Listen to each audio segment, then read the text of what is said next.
Eto mga boss, David Benavides, sinabi niya kung sino ang mananalo kay Manny Pacquiao at Floyd Mayweather. Marami ang lumalabas na sinabi daw ni David Benavides kahit kailan hindi raw mananalo si Pacquiao kay Floyd Mayweather. Pero basahin po natin yung eksaktong sinabi ni David Benavides. Kung si Floyd Mayweather ay ganoon pa rin kagaling tulad ng dati, sa tingin ko mananalo si Floyd Mayweather. Pero hindi ako sigurado, kailangan pa nating makita. Pareho na silang may edad. Si Floyd ay halos 50 taong gulang na. Hindi ko ito sinasabi para bastusin siya sa anumang paraan. Pero isa na siyang 50 anyos. Alam mo ang ibig kong sabihin, si Manny Pacquiao naman ay 47 taong gulang na rin. Ayan po ang eksaktong sinabi ni David Benavides. Sa tingin lang daw niya, mananalo si Floyd Mayweather kung ganoon pa rin ang galawan niya hanggang ngayon. Pero kailangan pa raw nating makita kung ano ang galaw niya sa edad na 49. Kaya abangan na lang po natin ang laban niya ngayong May 2 kontra Zurdo Ramirez. Yamado si Benavides dito kahit siyang umakyat ng timbang sa cruiserweight. Sa iba pang balita, may dalawang undefeated na Pinoy na lalaban sa undercard ni Cuadro Alas ngayong April 18. Isa sa kababayan natin si Claire Villarosa, may kartadang 6 wins 4 KOs, wala pang talo. Kalaban niya ang Japanese na may kartadang 5 wins 2 KOs, may isang talo. Isa pa nating kababayan si Dan Daklis, may kartadang 8 wins 5 KOs, wala pang talo.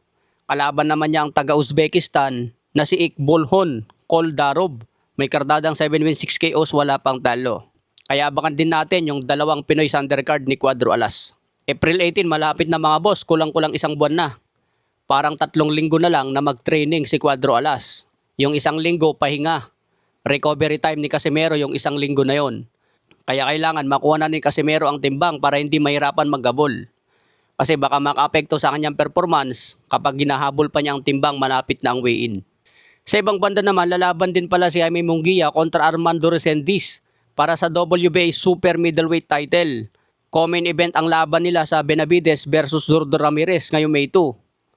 Si Jaime Munguia ang kapalit ni Jermall Charlo na umatras sa laban. Unang title defense naman ito ni Resendiz bilang full WBA champion matapos ipromote ng WBA dahil binitawan ni Terence Crawford ang kanyang WBA belt na promote itong si Resendiz. Si Jaime Munguia naman na-clear na sa kanyang kaso na positive drug test noong 2025. May kartada si Jaime Munguia ngayon na 45 wins, 35 KOs, may 2 talo. Si Armando Resendiz naman 16 wins, 11 KOs, may 2 talo. Kaya abangan din natin ang muling pagbabalik ni Jaime Munguia. Sa iba pang balita, puspusan na rin ang paghahanda ni Wonderboy Martin dahil pangarap ni Wonderboy na maging world champion. Kaya gagawin daw niya ang lahat para makakuha ng titulo. Malaking pag-asa ni Wonderboy kapag nagbakante ng titulo si Naoya Inoue. Dahil sigurado mapapalaban yan si Wonderboy sa bakanteng belt. Okay mga boss, abangan po natin yung mga paparting na laban.